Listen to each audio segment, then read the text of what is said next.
But they all lived in fear that someday, you know, Senator Dingleberry would stand up on the floor and say, do you know how much there is on this public internet, right? And like, that's what your tax dollars is going for. Live from the under construction Stripper News headquarters in the Champagne Room, here's my interview with Cory Doctorow.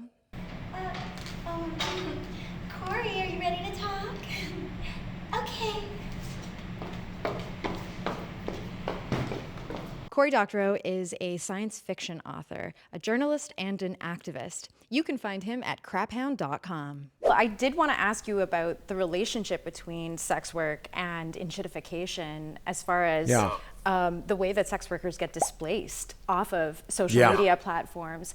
Often we're there at the forefront. We're part of what makes a social media platform popular. And then as soon as, I think, playing into your theory of enshittification, people are locked into the platform and have built, their entire, digital lives and businesses on these platforms. Suddenly, sex workers are the first on the chopping block, experiencing Shadowbans and being deleted. And there's this constant digital displacement of sex workers on the internet.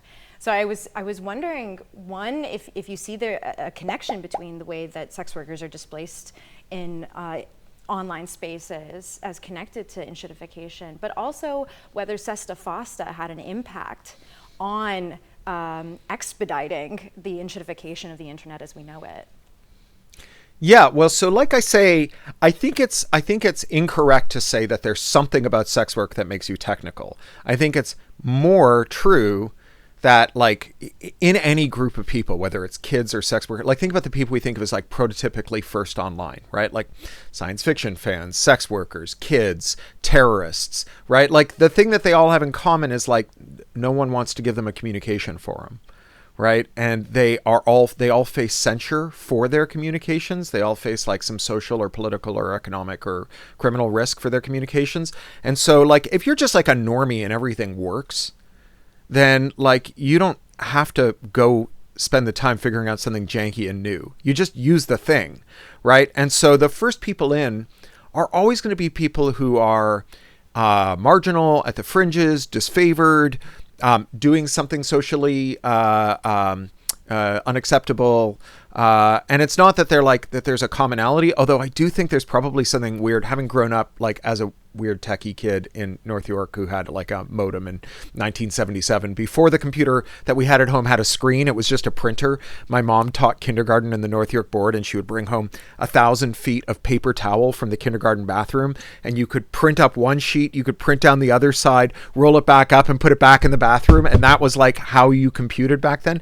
So speaking as someone who's sort of in those milieu from those early days, I do think there's something odd that happens where all the people who aren't welcome in the regular communications fields and who are pushed into these new forums all just end up kind of knowing each other, right? Like, you go to an early web conference and it's full of people who are doing things that are like, or an early internet conference before there was an early web conference. It's just full of people who are doing things that are kind of socially disfavored, and odd. And so I bet as like a 15-year-old, I knew more people involved in sex work, more people who had fringe political beliefs, more people who were like science fiction fans, more kids who were precocious. Like, it's just a milieu. So I think that you get those people on, and when you go means, and so this is the only way to build a new tech business, right? Because people who want to do normal things aren't going to use an abnormal technology. You have to bring in weirdos, right? Like people who are at the fringe to make it work, because why would anyone else do it, right? Even if you're like a super technophile who just loves monkeying around with this stuff, none of your friends are going to join you using it. So you end up making friends with all the other weirdos and all the other people who are sort of pushed out on the margins. And so eventually you want to go mainstream. And so you're always going to see this cycle, right? Where it's like, oh, we're going to get rid of the kids. We're going to get rid of the sex workers. We're going to get rid of the people with extreme political views. We're going to like push them out. We're going to push them to the margins. We're going to kick them off. Stripper news. Buy our merch. Tip us. Tip a girl. Come on. Don't make me look so cute without giving me a tip. Stripper news. The thing that makes enshittification is that this lock-in means that when you kick people out, they don't get to take any of the things they built with them, right? They're like, the platform gets to keep the stuff that you've built, and you are left in the wilderness. Stripper news. Do you guys like my stripper news merch? Oh, okay. You're good. Also, like, This is perfect for a wet t-shirt probably like a very contest. short snippet on the Instagram. Oh, okay. Yeah. But follow I cut it real low so you can see my tattoo. Ooh. Get your stripper news merch. Ooh. You can customize it. I don't know how much old internet history you know, but like the first social space on the internet was called Usenet, right? It was just like a discussion forum, and it was distributed. So it was a little like the Fediverse, right? Everyone would have like their own Usenet server, and your users would post stuff to that one, and then they would all like talk to each other and sync up the messages. And they were originally all run by the people who ran the early internet, which was military contractors and universities and the DoD, the U.S. Department of Defense, the Pentagon. And the people who set up Usenet, like it was supposed to be for like technical discussions, but like within 10 seconds, people were like trading recipes and asking what to do about the fact that their cat is hacking up real weird hairballs and whatever. And the people who ran this, they called themselves the Backbone Cabal, because that was the main trunk of this, was called the Backbone. And what they would do is they would hide the phone bills for all these calls in these massive phone bills they would get from AT&T, because if you're like Lockheed Martin, right, your monthly phone bill, it's like 600 pages long. And so they just hide the phone calls in there, but they all lived in fear that someday, you know, Senator Dingleberry would stand up on the floor and say, do you know how much there is on this public internet, right? And like, that's what your tax dollars is going for. And so they were super restrictive of this stuff. But because Usenet was an open protocol, anyone could run a Usenet server.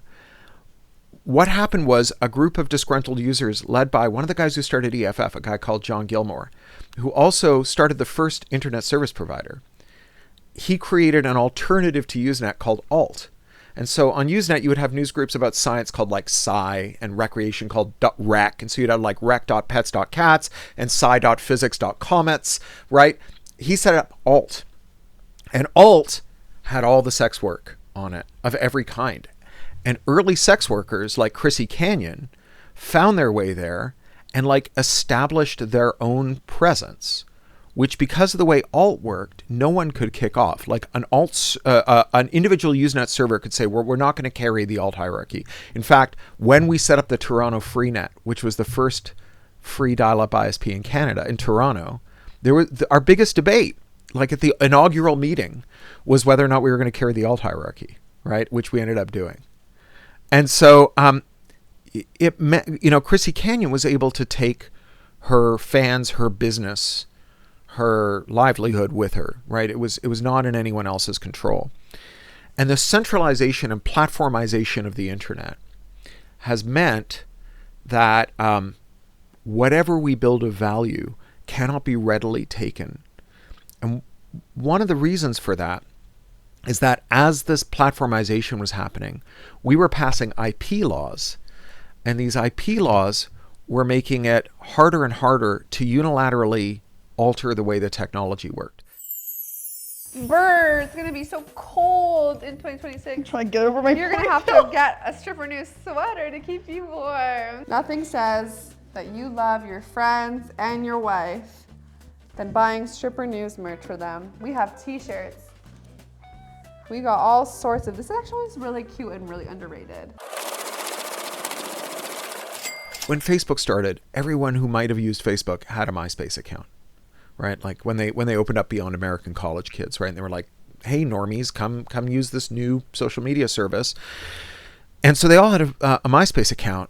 And it was really hard to leave MySpace, even though it was bad. It was like overrun by ads and spam and whatever. It was really hard to leave because all your friends were there. And like, you had what economists would call the collective action problem, which is just like you love your friends, but they're a pain in the ass. And you can't get them to agree to leave MySpace and go to Facebook. And so Mark Zuckerberg gave all those people who wanted to leave MySpace a bot. And you gave that bot your login and password, and it would go and scrape everything waiting for you on MySpace and put it in your Facebook inbox. And you could reply to it there, and it'll push it back out to MySpace. So you could eat your cake and you could have it too. You didn't have to choose between the people that you loved on the old platform, right? The thing of value you'd created, which was a community, and the new platform that was offering you a better deal, right? You could take this, like, so Rupert Murdoch, who owned MySpace, right? The guy who owns Fox News and stuff. Rupert Murdoch basically had conceived of like one of these disgusting pre-feast menus that you get at shitty nouveau cuisine restaurants where like 9/10 of the dishes are just like disgusting, weird things that no one wants, that they're just like cramming down your throat.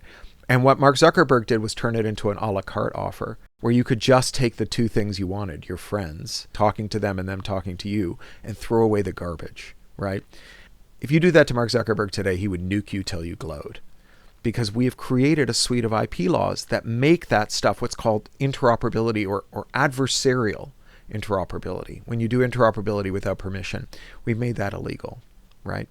And I know I'm going on a lot of digressions here, but I've had a few discussions with sex workers where they are, internet-based sex workers, where they are, I think, justifiably skeptical of things like scraping and of things like just broadly of adversarial interoperability. And they like see that as how clip sites get, you know, OnlyFans clips, right? And the thing is that scumbag criminals who steal content from sex workers don't care what's legal and what's not legal. But like businesses that might help sex workers scrape their subscriber base off of OnlyFans and move it to a sex worker owned platform, they have to care about it because they've got like a bank account and an LLC and like somewhere where you can send the lawyers to if you're OnlyFans and you're wanting to restrict them. And so I think that it's like really important to understand that well, as we said with Sesta Fosta, right, like making rules without thinking about the collateral damage ends up hurting the people who are most on the margins. And so if we make a no scraping rule, like the bad guys are not going to pay attention to it, and the good guys who are trying to help sex workers earn a livelihood are going to have to. So that's the digression there. But you know, this enshittificatory environment was created deliberately by politicians. And I know you mentioned Sesta Fosta, but it's the latest in a series of really bad political decisions. So in the US, there's a law called the Digital Millennium Copyright Act that makes reverse engineering illegal. Really illegal. 5-year prison sentence and $500,000 fine for breaking a digital lock. Whether you're doing something legal, right? You want to modify a printer so it takes generic ink. It's 5-year prison sentence. Congress never passed a law saying you have to use HP ink if you own an HP printer. But they did pass a law saying if HP puts a lock on the printer, you go to prison if you break the lock. And so they can make you use their ink. And in Canada, we got that law in 2012. Cute. Stripper news. Stripper news.